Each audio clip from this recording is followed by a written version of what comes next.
Mesulung Ustaz Taufik Warumoh. Makin nuro ipuro tapi sembahyang hana pernah tinggal. Tapi dalam kejadian, dalam praktek di lapangan, kita yang solat kita juga yang mencuri. Kita yang solat kita juga yang menggibah. Kita yang solat kita juga yang termasuk dalam komplotan namimah. Kita yang solat adalah kita yang sering menggunjing, mengadu domba setiap keluarga kita. Kita yang qati'ur rahim. Itu dipertanyakan kalau ungkapan Nabi ada kemaksiatan dalam lembaran kehidupan kita. Fala salatalah. Tidak ada solat bagi kita, bagi siapa orang-orang yang masih berbalut tubuhnya dengan kemaksiatan.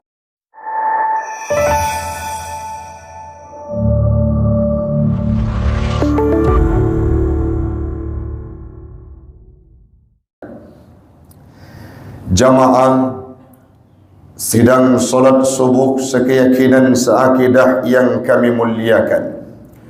Marilah sama-sama kita memuja dan memuji Allah, Tuhan Khaliqul Alam, yang telah menciptakan seluruh alam jagat raya. Beliaulah yang patut disembah. Tidak ada Tuhan selainnya, yang ma'bud, yang hak dan yang masyhud, yang dimaksudkan oleh manusia. Salawat dan salam marilah sama-sama kita hantarkan keharibaan baginda Rasulullah sallallahu alaihi wasallam, yang mana beliau menghabiskan waktunya di masjid, menghabiskan waktunya untuk beribadah. Beliau sujud seolah-olah lupa beliau untuk bangun. Beliau solat sampai bengkak kakinya, padahal beliau adalah seorang nabi yang dijamin surga oleh Allah Subhanahu wa ta'ala. Tetapi beribadah untuk menyembah Allah, tidak mengenal ruang dan waktu untuk bersimpuh di hadapan Rabbnya. Salawat dan salam kepada al dan sahabat beliau sekalian, alim ulama mutaqaddimin dan mutaakhirin yang muktabar kedua-duanya, yang kita hormati bersama Imam Syekh Masjid Al-Mabrur. Semoga Allah limpahkan kesehatan kepada beliau, pengurus masjid, BKM, jamaah sidang solat subuh sekeyakinan seakidah yang kami muliakan. Semoga duduk kita pada subuh Senin ini akan menjadi saksi satu waktu Allah kumpulkan kita di yaumil qiyamah dalam surganya Allah. Amin.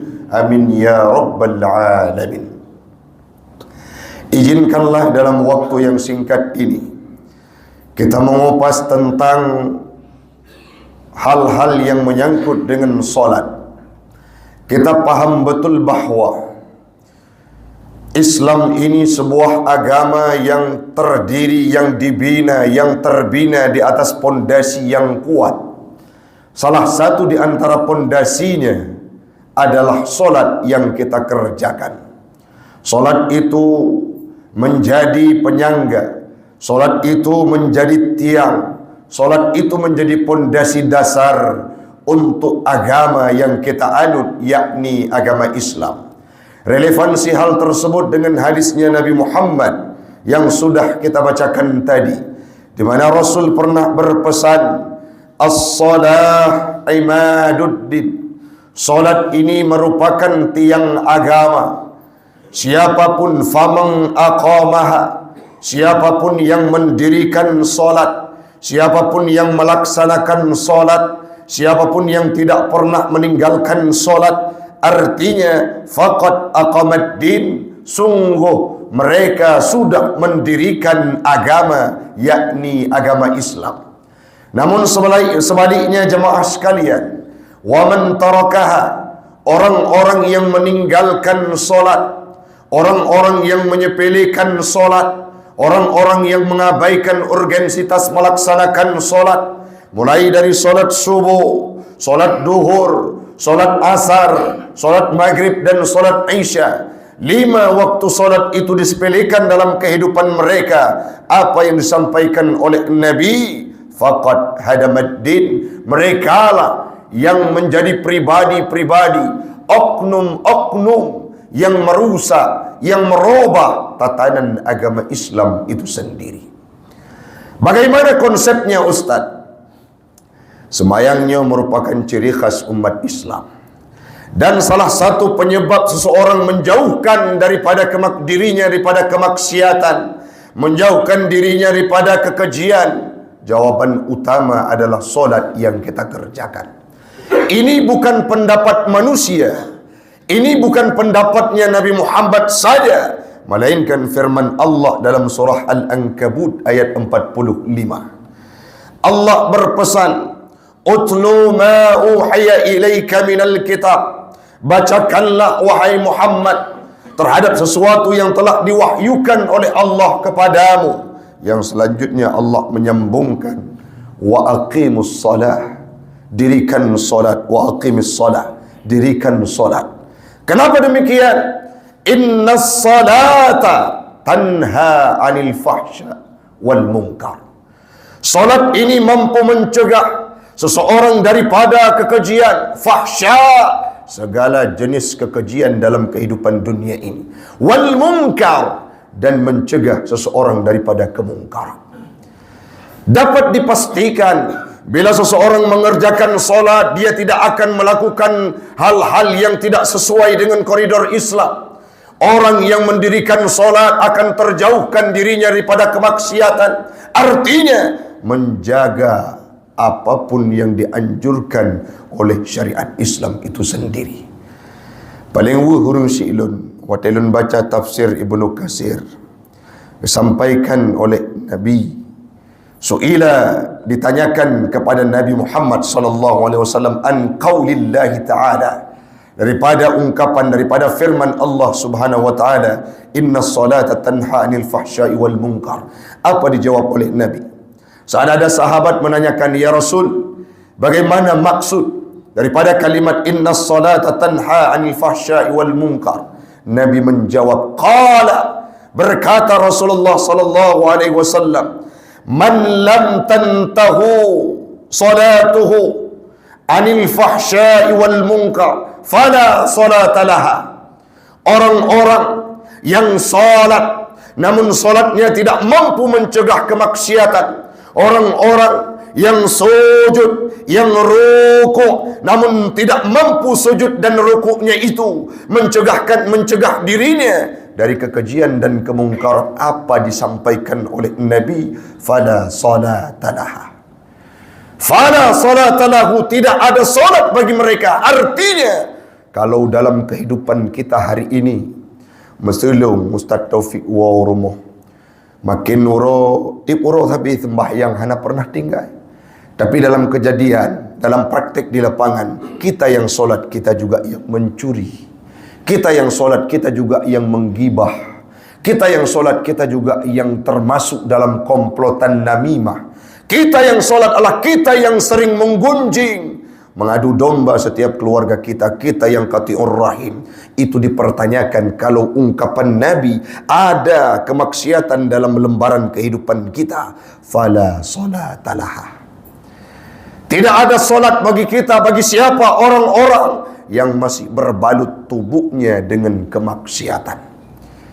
Maka kalau kita lihat hari ini, fenomena yang terjadi di Kota Luxmawi, berapa banyak kalau kita implementasikan, kita korelasikan dengan hadis yang diungkapkan oleh Nabi, berapa banyak orang-orang yang fala salatalahu, yang tidak ada solat baginya. Kenapa Ustaz begitu banyak kemaksiatan? Bersimbah kemaksiatan yang terjadi di tempat kita tidak terkecuali di Kota Luxmawi. Perjudian meningkat secara prestisius. Perzinahan seolah-olah tidak ada, tidak mengenal ruang dan waktu. Ustaz, kami yang hadir ke masjid tidak melakukan kemaksiatan, anak kita di luar sana masih sibuk dengan maksiat. Judinya mereka, zinanya mereka. Kemarin saya melihat sebuah video dibagikan oleh kawan. Apa yang terjadi? Ada seorang bayi yang ditelantarkan oleh orang tuanya, baru siap dilahirkan, masih ada pusar di perutnya. Bak bineh bate seolah-olah lagi di bineh waduk. Tapi belum tentu itu tempatnya di mana, yang jelas di Aceh. Kenapa itu bisa terjadi? Faktornya adalah perzinahan. Begitu banyak rumah-rumah di Aceh, di Lok Sawai tidak ada tempat yang dilegalkan untuk prostitusi. Tapi semakin hari semakin tercatat adanya prostitusi. Tidak hanya menjangkiti para pemuda, para remaja, mahasiswa. Siapa prakteknya? Siapa oknumnya? Urung-urung kali kahwin. Yang ladum kena lako, yang kad ladum kena promo. Dirempok oleh Satpol PP dalam satu rumah kos di tengah siang bolong, jam 12 siang, sedang melakukan hubungan intim. Tidak ada hubungan syariat legal formal dari syariat Islam, artinya berzina. Malah ada tempat-tempat yang baru saja digeledah oleh Satpol PP kita. Apa yang terjadi? Nah, rumah yang disewa apa? Untuk anak-anak miat dilakukan perzinahan. Ada ruang-ruang yang dilegalkan. Copeng. Itu bukankah kemaksiatan? Kemaksiatan yang dilakukan oleh penduduk kita. Kalau kita tanyakan, apakah mereka solat? Nabi mengklaim orang yang masih melakukan kemaksiatan tidak mampu mencegah kemaksiatan dengan solatnya, maka artinya fala salata lahu. Mereka tidak termasuk orang yang solat. Orangnya kaji rahasia bagi drod. Kita duduk pasti bisa bergumam. Ilung ruh lam kun nabiyan pakan lung solat. Tip uro sembahyang masjid. Hana pri tapi ngan jamaah berbaur. Tapi wate po rumah tapo. Wate rumah anak tadi. Kehidupan tanya hanapah tidak seperti alanya Rasulullah.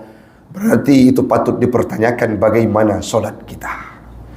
Yang selanjutnya, ciri khas seseorang beriman. Likulli syai'in alamun, kata Rasul. Setiap sesuatu punya tanda. Lantas apa tanda seseorang yang sudah beriman? Wa alamul iman as-salah. Tanda seseorang sudah beriman, solatnya. Kalau kita mau melihat dari sisi kehidupan Nabi Muhammad, beliau berhasil satu jawaban paling utama, menjadikan Allah sebagai pondasi dasar dalam kehidupannya, tidak pernah mengabaikan solat dalam kehidupannya. Dalam sebuah riwayat Nabi sujud, Nabi solat sampai bengkak kakinya. Bahkan beliau ditanyakan oleh Aisyah, "Ya Rasul, kenapa engkau solat seolah-olah surga itu tidak diberikan untukmu?" Apa jawab Nabi? "Saya solat bukan karena gila kepada surga. Saya solat bukan karena takut kepada neraka, tapi untuk sujud menghambakan diri di hadapan Allah." Sebagai penutup, Bapak Ibu sekalian, hal yang paling menarik, ada seorang tokoh neurologi, ahli biologi, namanya Dr. Fidelma. Seorang perempuan dari barat, kalau tidak salah Amerika Serikat. Beliau meneliti terhadap sarafnya manusia. Yang beliau dapatkan, ada urat-urat saraf manusia yang tidak sampai darah ke sana. Padahal saraf urat kita adalah tempat mengalirnya darah, peredaran darah. Tapi ada saraf di otak yang tidak sampai darah. Beliau menghabiskan waktunya untuk menelaah dan meneliti hal tersebut. Apa yang terjadi? Rupanya sampai darah ke saraf yang ada di otak tersebut pada saat manusia melakukan sujud. Sujud itu terdapat dalam sebuah ibadah umat Islam, yakni solat. Beliau meninggalkan agama sebelumnya. Beliau yakin bahwa Islam benar karena adanya solat. Akhirnya beliau bersyahadat, mengucapkan kalimat la ilaha illallah, asyhadu an la ilaha illallah wa asyhadu anna muhammadar rasulullah. Kenapa? Karena satu faktor gerakan sujud. Igop ilme sinkron dengan agama Islam masuk dalam Islam. Kita kadang-kala belum sadar sampai hari ini bagaimana kelebihan yang diberikan oleh Allah terhadap Islam. Salah satunya adalah ibadah solat. Semoga kita semua yang hadir pada subuh yang mulia ini menjadi pribadi yang muqimis salat, yang mendirikan solat, yang membaguskan solat, yang menjadikan solat sebagai solat Rasulullah yang tidak kurang barang satu detik pun, sehingga dengan solat kita akan mampu menjadi pribadi yang terjauhkan dari kekejian, yang terjauhkan dari kemaksiatan, yang terjauhkan dari kemungkaran. Amin, amin ya rabbal alamin. Demikianlah yang dapat kami sampaikan. Waktulah yang membatasi kita. Insya Allah di lain kesempatan kita akan berjumpa kembali. Hadanallahu wa iyyakum ajma'in. Assalamualaikum warahmatullahi wabarakatuh.